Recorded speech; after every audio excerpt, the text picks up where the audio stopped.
Hello, folks. It's Stuart Easton here from Transparent Choice. We're doing an interesting webinar today, a slightly different one to normal. We've invited Simon Harris along. Now, Simon is a consultant and PMO leader, and he's also a frequent speaker at events. In fact, Simon and I first bumped into each other at Laura Bernard's PMO Impact Conference, where we were both speaking. That's kind of a virtual conference, a very cool event. And then we bumped into each other again tail end of last year at the PMO North Conference in Manchester in England. And so I've had a chance to listen to Simon a few times, and what I've learned there is there's a huge amount of knowledge in Simon's head, and he's kindly agreed to share some of that knowledge with us today. Now, what we normally talk about at Transparent Choice is, at the portfolio level, the massive impact that strategic alignment has. So if you can align your portfolio with your organization's strategy, really good things happen. And it's really, it's a quick and easy win. So today, we're not going to talk about any of that. Instead, Simon's going to help us figure out what happens next, right? So you've done the transparent choice piece, you've done the prioritization, the strategic alignment, you've got a nice portfolio that you want to implement. How do you then make sure, take those strategic goals and drivers and turn that into projects that are successful, right? So this is very much going to be a webinar about, where the rubber meets the road and how to make sure that that rubber, the wheels on that car are pointing in the same direction that the driver of the car wants the car to go, right? That's really what this is all about. Now, a bit of a warning. Listening to Simon can be a bit like, I was going to say a bit like drinking water from a hose. I think it's more like drinking fire whiskey from a hose. So be prepared to pause, rewind, listen again. It's definitely worth it because there's some real gold in the information that Simon's going to share with us. So Simon, first of all, welcome. Secondly, thank you for sharing. And I shall hand over to you. Okay, thank you very much. I'll attempt to live up to that introduction that you just gave me there. So yeah, I'm going to talk through some steps and techniques, clearly in sort of whatever we're going to have here, 20 minutes, 30 minutes or so. We're really zipping over the top of stuff. To cover this in depth typically takes me 2 or 3 days with folk. So by all means, Stuart, please interrupt on other people's behalves to clarify anything as we go. And if you want to gather questions and things to deal with at some other time, then that would be grand too.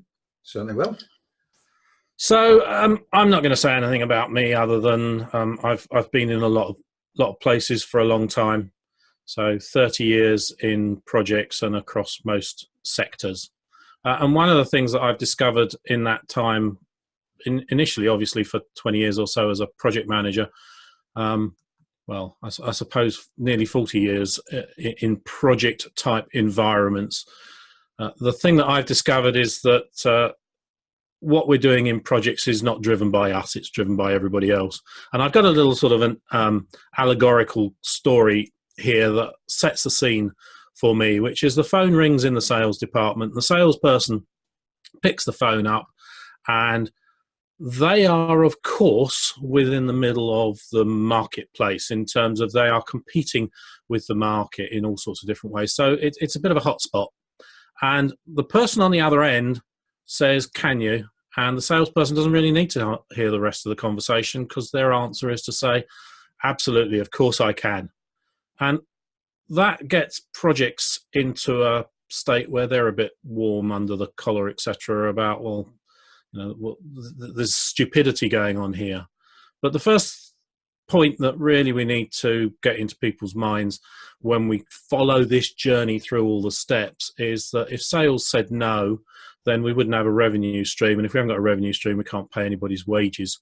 So sales are in the position where actually the answer is yes. It always is yes, and it must be. And then the customer pitches in with the must be before, in which case, again, the confidence building bit that makes the sale and generates the revenue stream that you can then attach to the problem that needs to be solved by the technicians is, of course, no problem. So the reality is that the business world is running right to left, backwards from targets that are set without consideration of technical considerations. And projects are used to using a mechanism called forecasting to decide what do we do next. And that's the opposite to what businesses are using, because they're working backwards. The other phrase that's used for backcasting in things like the project management body of knowledge is decomposition. But backcasting, actually, if you go and research it, I'm not going to take us down that route now because there's another hour's conversation. But backcasting is a useful set of techniques, but I'm just going to whiz past them right now to say, so first thing that we need to recognize is the business runs backwards from targets, or right to left from targets. And that brings us to the situation where the can you do it for less than, can you do it before is easy. I'll just delegate that to my technicians. So there's a cascade of intent and constraint. And I could spend an hour talking about governance now and agency and stewardship and all those sorts of things. But basically, we've got a control regime and a problem and a revenue stream. And it arrives with the technicians who absolutely know that they see the world through the only possible correct pair of eyes, which is that the world runs left to right from today, because they have a clock and a calendar, and that's absolute proof. So their immediate response is NFW, which of course stands for no way. What idiot promised this? However, the technicians typically leave them for a little bit of time and they start to think, actually what we could do, and we get this classic cost, time, performance, or faster, better, cheaper, pick two triangle. Although faster, better, cheaper, pick two is a very waterfall view of the world, there's no reason why we shouldn't turn the triangle the other way up, in which case we've now got the agile view of the world, which is, well, you've got this many people for this much time, so what can you deliver? An interesting observation here that I think bears on our ability to return investment to, or generate a return on investment, is in a waterfall world we're saying, if you give me these products, I can generate these benefits. Now, how much will it cost me? So in terms of the net present value calculations, we don't really know what the costs are. Sorry, we don't really know what the costs are.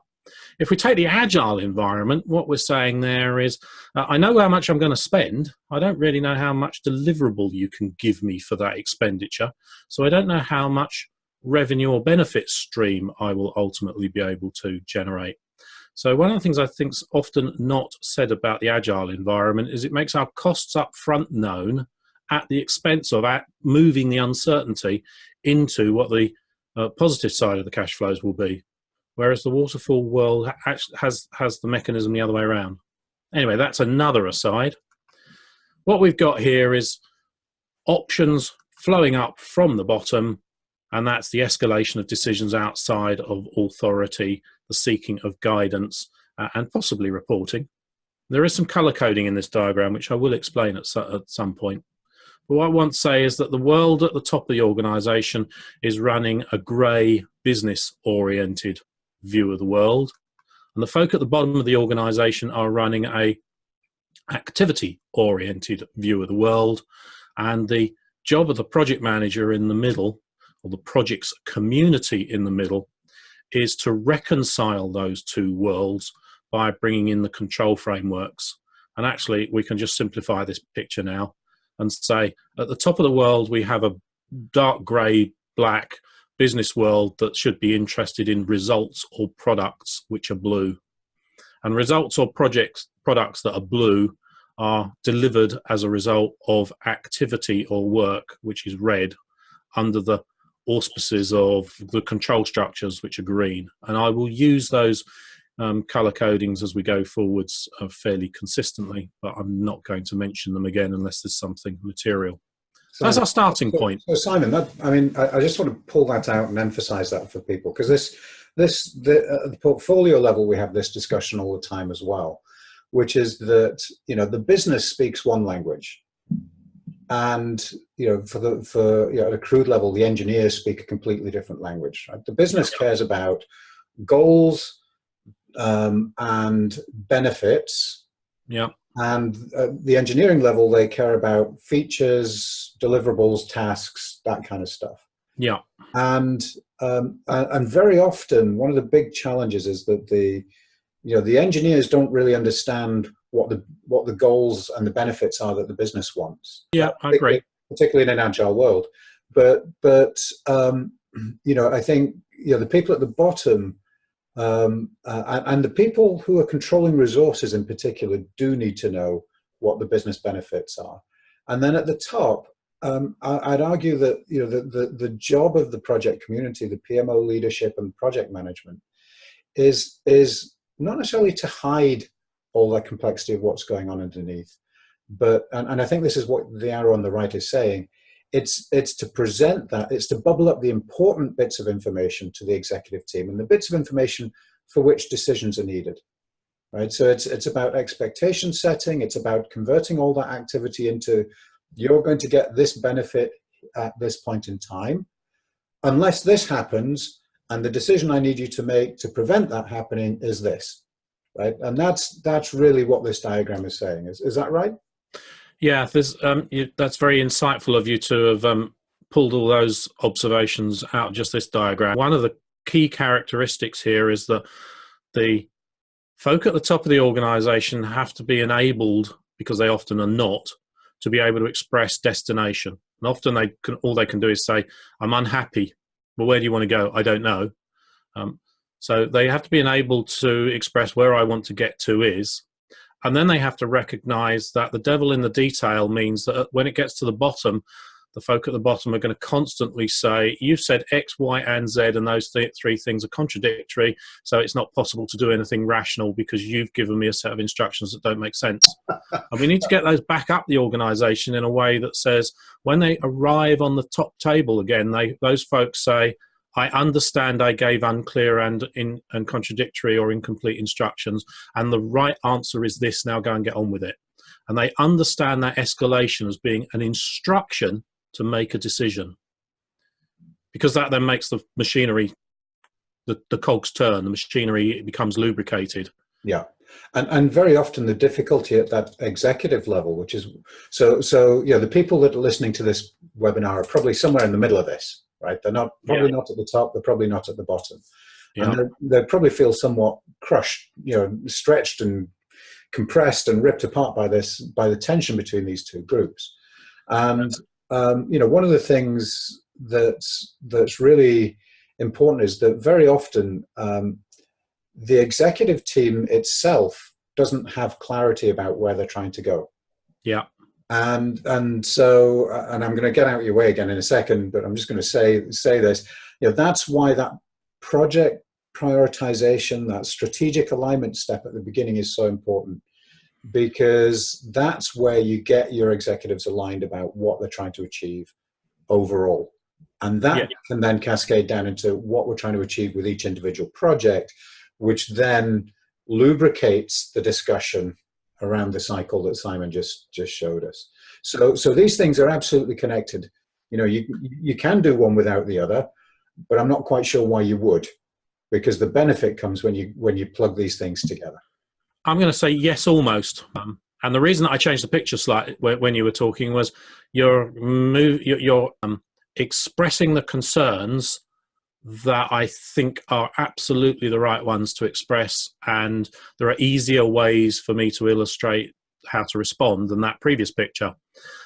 Actually, all the way through these sort of half dozen slides here, I've only really got one picture, but I've redrawn that picture from standing in different places and looking at it in different ways, because it's such a complicated set or complex set of interactions that's at the root of what we're trying to do when we drive change through organizations, that you cannot see the interactions that you need from the perspectives of the participants with a single picture.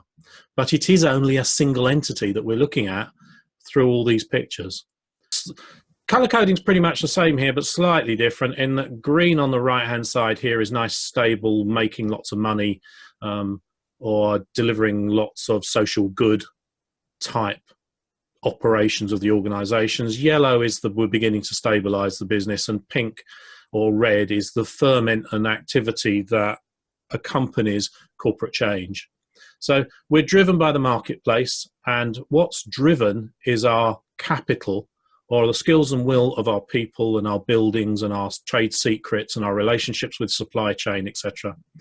And that lot together lives inside the reason we exist, which I'm going to label mission, and the things we think are important, which I'm going to label values. And I'm going to say that when marketplace and values and capital collide, we get a vision. And if that vision is what we're currently doing, then that's operations. And if that vision isn't what we currently do, then that's change. It's portfolio, program, and project. But the totality of that is our asset base. And our asset base is constantly transforming capital. Like we take some money and we train somebody and they have a skill set that they didn't previously have, but we don't have that money that we previously had. But that skill set allows us to generate more money. So it's all about capital in flow. The flow of revenues through our organization comes about as a result of the habits of our people, the benefits flows. And I've got purple for benefits here and grey for business.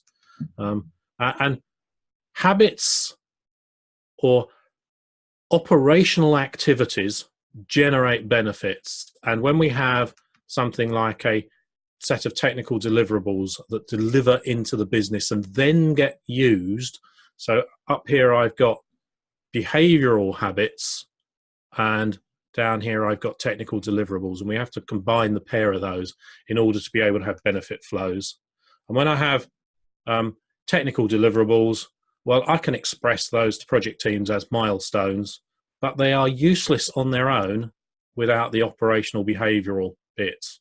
So one of the things that's a bee in my bonnet is we're very good at telling our technical groups, well, here's a project and here's a milestone, and can you deliver this milestone?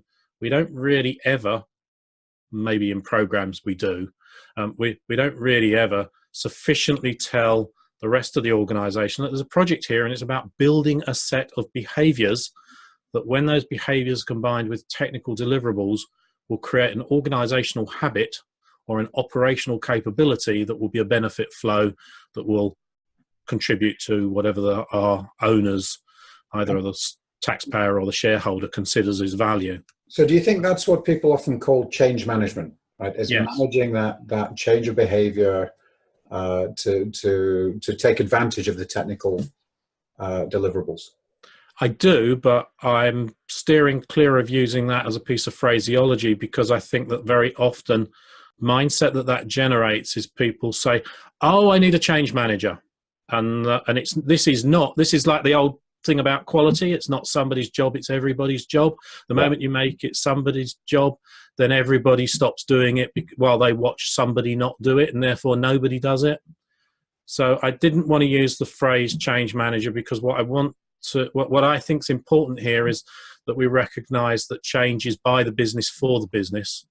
And there's a very small part of it, which is technical asset development, which is our IT or our bricklayers or our whatever other set of specialist skill sets build something that's a new asset that can then be on the balance sheet and depreciate over time and be used and be subject to maintenance and DevOps and those sorts of things.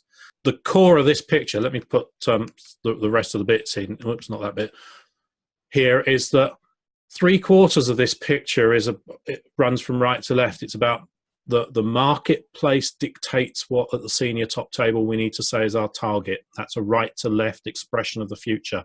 That needs to be decomposed backwards into what operationally will we see people doing that tells us we now have a benefits flow. And how do those people do that? What assets do they need and what skill sets do they need? And then that is the chain all the way back to these milestones over here. And the left-hand side of the milestones, we are fairly good at describing 50% of, which is the technical enabling projects and not the other stuff. And I'd have said the fact that 3/4 of this picture is probably reasonably new to people by the time I've finished it, because I've got a couple more bits to put on the right-hand side, and half the picture on the left-hand side is reasonably new in the sense that we don't give it much focus in organizations, even though we know it's there and we try and make it somebody's job. It's the fact that so little of this picture is actually common lingua franca that we say that we see that organisations struggle with benefits. That makes sense. Yeah. I don't like sort of theory type stuff like I'm going through here, where when I get to the end of it, I go, great, but how do I do that? I'm a lot more Lego oriented, which is so this bit and this bit plug in together like that, do they? So what I'm going to suggest here is that these behaviours should be first line management's benefit entry test. When these things are in place, my staff are doing the right stuff that will generate benefit flows. And I got that as a result of the top of the organisation being able to say to me clearly where do they want to go. Although I haven't got that test on this page here. What I've got here is the CFO, who's probably the most powerful lubricator of the cogs of change in the organisation, in that they provide us with the money to enable the tiny little bit on the left hand side. But they should be able to look over the 3/4 on the right hand side, and they should be saying, I have measured the benefit flows that are coming from the behaviours and the technical deliverables, and they are not adequate, or they are adequate. And if they're not adequate, then that needs adjusting and amending in some fashion. And that adjustment and amendment is happening in operations, not in project land. And I'm going to draw a parallel very shortly with DevOps here, in terms of organizations need to embrace DevOps as an operational activity of the business, not an operational activity of combining your IT development with your IT operations. Now, nice analogy, that one, occupying 10% of our needs. It's the other 90% of our needs. Anyway, I've got more that I'm not going to say here. I've got concrete mechanisms that I'm going to skip over now, but people can stop the video and read the boxes here. Concrete mechanisms that say, how do I go from a technician doing quality control activities, like they've just put a voltmeter across something and there is a voltage flowing, through to the CFO being able to say there is a benefits flow in this month's report and accounts, and we can link the two together through this picture. Because we've got project scope on the left, program scope coming further, and then really that's all about the change the organisation versus the run the organisation component. But the bit that I want to put in there is this bit here, benefits assurance, and that's the CFO measuring, because they have the concrete basis to do that. And I haven't explained, because of our time frames, how, but I could do if we had another hour. And that links to tuning by the rest of the C-suite and their direct lines of report through the operational side in a way that is very similar to and would be familiar to anybody who knows what we're trying to do when we talk about DevOps as having a release train through from development into operations that runs smoothly and is not held up by boundaries and demarcation lines, etc. And we have the mechanisms by which we can make that handling of change safe, and that brings in all the sorts of phrases like failing safe and failing fast and early and the like, and we could go off down the rabbit hole of lean startup. Now, this picture that's here, I'm going to just say, well, actually, I could have completely redrawn that picture in ways that are now, instead of aimed as a conversation at the top table about, look, the marketplace drives everything, we have to get the folk at the bottom of the organisation to understand what that means. Now we can have a conversation with the programs and projects community that says, well, here's a breakdown structure. And at the top, we've got the beneficial elements, and in the middle, here we've got the delivery of product out of projects. So the grey and purple is perhaps program level business impact. The blue and red is project level business impact.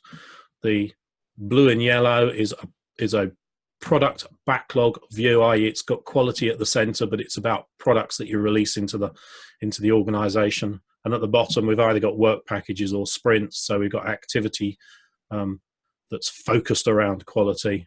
And I can link that to everything that we've been talking about through I see the vision, because the infrastructure, the behaviors, if it will come in, the key enablers, all those components are there. And when those things are integrated together, then that's what It's the integration of the infrastructure, the behaviors, the capabilities, the plant and machinery that starts to enable us to then be able to see the things that the CFO can measure in terms of the benefit flows, and those benefits flows can be measured objectively. And it doesn't matter whether we do Gantt-based network planning with critical path analysis, which is what that is. And interesting, that's a group I took through doing some traditional planning, and they actually enjoyed planning. It was a bunch of engineers, you can tell that because all the lines are straight. And we then stuck it in Microsoft Project. But there's no reason why we couldn't, and indeed there are other examples that I didn't put pictures of here, of people sticking post-it notes everywhere and having arguments about what the sprint velocity is and those sorts of things. But it doesn't matter. That picture, that's the breakdown picture that's in the background there, could be breakdown or backlog. It doesn't matter which, because that picture that's there, that is the expression of project world, program world, links to this picture here, which was the expression of marketplace driving change in the organization. And here we're back to the, well, when I speak to the top table and I say, what do you want? And they say, I don't really know. I say, well, why don't we try this? As senior person, what will you literally see people doing in the organization that tells you that you have arrived where you wanted to be? And then how do we decompose that and break that down into those benefit entry tests that the operational management are going to be able to say, my people are behaving in the way that you want them to, with the infrastructure that they need in order to be able to achieve that. And then project milestones at the bottom, and the bit that fits in the middle there at the program level is then as the measurer of benefits. So CFO, I can measure the benefits and I can tell you, ops person, that the benefit flow that I'm getting is wonderful, or I'd like it to be higher, faster, stronger, in which case the ops person now says, well, I need to do a bit of DevOps, but in my operational environment, my operational sphere, in order to tune the way in which we behave and we use our assets so that we maximize the rate of return. And short of starting again, that's the journey. And at the end of the day, you know, projects and portfolios and businesses are made up of people. At least for the next decade or so. We may all be replaced by AI, who knows? But at least for the next decade or so, businesses are made up of people. They serve people. You know, the end customers are generally people. They may be within another company, but they're still human beings. And anything that you can do to make this process more transparent, more inclusive, and more, just more comprehensible at a human level is a good thing. So hopefully today we've done a little bit of that. And so I just want to thank you, Simon, for showing us how to connect that strategic vision backwards to sort of tasks, or backwards and forwards simultaneously, if you like. Making the connection between the business outcomes and the tasks and the jobs and the workflow and the decisions that need to get made. So thank you for that. Well, now, thank you for the opportunity to share some of it. Now, one thing very quickly, Simon. So if people want to learn more, right? Because I know you have online courses and all kinds of things that take people through pretty much everything in project land. Where should they go to find that? That's a nice cue. So you can find me on LinkedIn. I'm always easily detectable on LinkedIn there. But the second link down, which is learn.logicalmodel.net, has the resources on, and there's a tiered set of stuff there. So there's things like PMP and prints for those people who need a credential because they're starting their career and they need something from somewhere else that says they know what they're talking about. But there's stuff that goes all the way up to the how do you do the transformational leadership stuff. And if you run off the top of project and program management as stuff that comes out of books that's of any use and interest to you, and you actually want to start talking about a lot of the stuff that we've been talking about today, then that's all there as well. Otherwise, there's an email address for me there, and just ping me an email. Great. There's a lot of content, a lot of knowledge, a lot of wisdom in there, Simon. Thank you very much. You're very welcome. Thanks very much. Cheerio.